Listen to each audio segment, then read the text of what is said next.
opportunity. Aiden, obviously the formats are different, but how likely are we, or how likely is it that we see a reshuffle of that top order going into these first two matches? Yeah, I think the squads are pretty different. We've got some guys coming in and joining the T20 squad that obviously we'd like to see in the 11 and playing. So it's only 2 games. So from an opportunities point of view, I'd like to think we'll hopefully back the same sort of batting unit for the 2 games. The guys are obviously available in here. So pretty much that. I can't see a massive reshuffle, but definitely get a few fresh faces in that weren't part of the ODI series and see what energy they can bring for us. And if I can just follow up on that, if you could just, from an opponent's point of view, if you could just speak about the growth of Irish cricket in the last few years, and what, how do we look to nullify the threats that they may pose?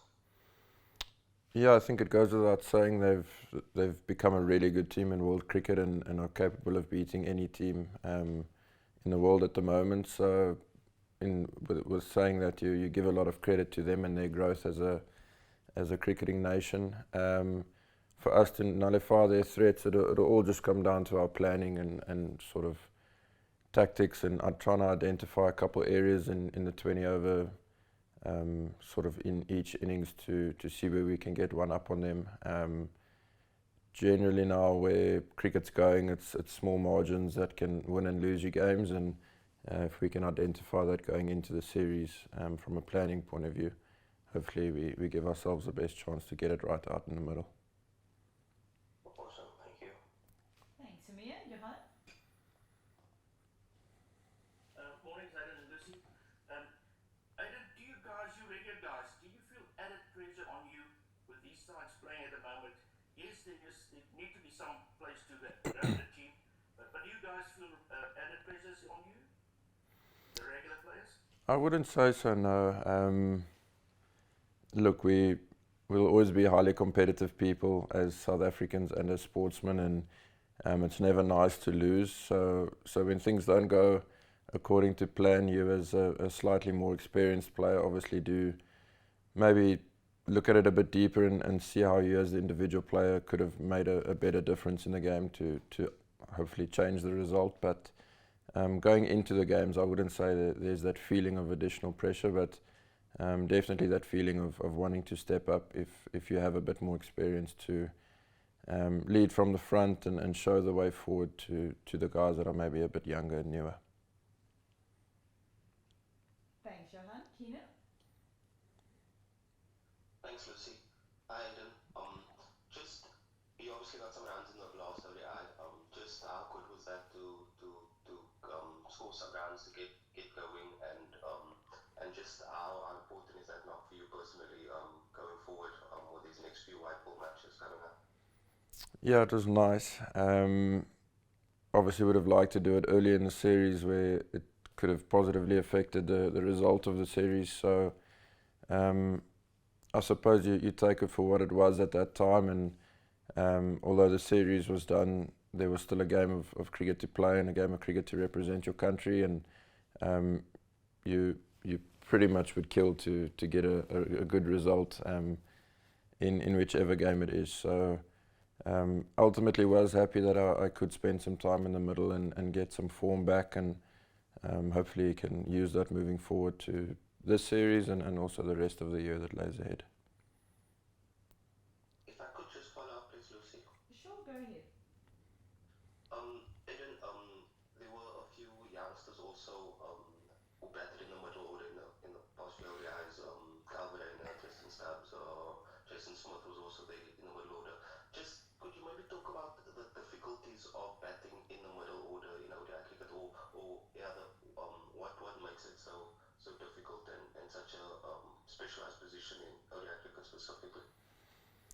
I think it's pretty much every situation that you walk into will be different each game. So having a way to counter that as the batter, and then ultimately conditions as well. So you think back to this ODI series, conditions especially in the middle, once the ball got a bit softer and started spinning a bit more, was really tough. So you learn the best through experience, and as tough as it was for us in the middle order, I think there'll still be some really good learnings for us to take moving forward, especially, like you've mentioned, some slightly younger guys. So you deal with those challenges, and you get a little bit more clear with your plans, having played a few more games, I would say. So yeah, great learning curve, but yeah, batting in the middle order, especially in conditions like that, it can be quite challenging. Thanks, Keenan. We'll look to take the last two questions. Vadna, then Amir. Hi, Aiden. Just on that last point of you doing well in the last ODI match, is there any specific reason why you aren't in the squad for the ODI series against Ireland? No specific reason. I think we looking at how much cricket there is laying ahead for us as a Proteas team, and a really important test series against Bangladesh coming up. So basically just to get home and start with that red ball prep moving into that series is the idea behind missing out on that ODI series. So yeah, it's balancing time, trying to balance your preparation, especially for a place like Bangladesh where conditions are really specific. So it's quite tough to just keep bouncing from series to series without putting in that specific preparation, and fortunately Coach Rob is really good with managing that, and we've sort of identified that as a time for me to go prepare really specifically for the test series ahead in Bangladesh. Thanks, Vanna. And then just to conclude, one more from Amir. Thank you, Lucy.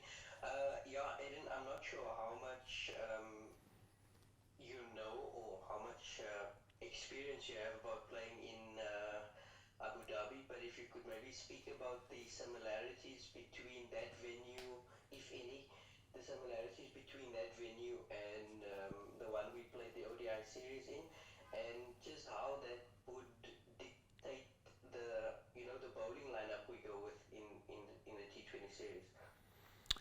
Yeah, I think generally this part of the world it can all be relatively similar, so I wouldn't expect too much of a difference from a conditions point of view. But having said that, when we get that side later today and tomorrow, we'll really have a look at the conditions, and then ultimately you pick your best 11 that we have here to do well in those conditions. So if it's going to spin, we'd like to think you play your spinners. If we feel the seamers are going to have a massive role based on conditions, then you back that. So yeah, we'll have to make that call obviously when we get there and we see conditions, but generally would expect it to be relatively similar to the ODIs. Great stuff, thank you. And safe travels. Thank you. Thanks, Amir. Johan, I do see your hand is up, so we'll quickly wrap with yours and then conclude the press conference. Thank you, Lucy. Aiden, everyone fit and able to play in the squad? I think so, yeah. Like there's so much cricket happening, but if I think back to the ODI series, I can't think there was anyone injured or out because of fitness, so it seems like everyone's good to go.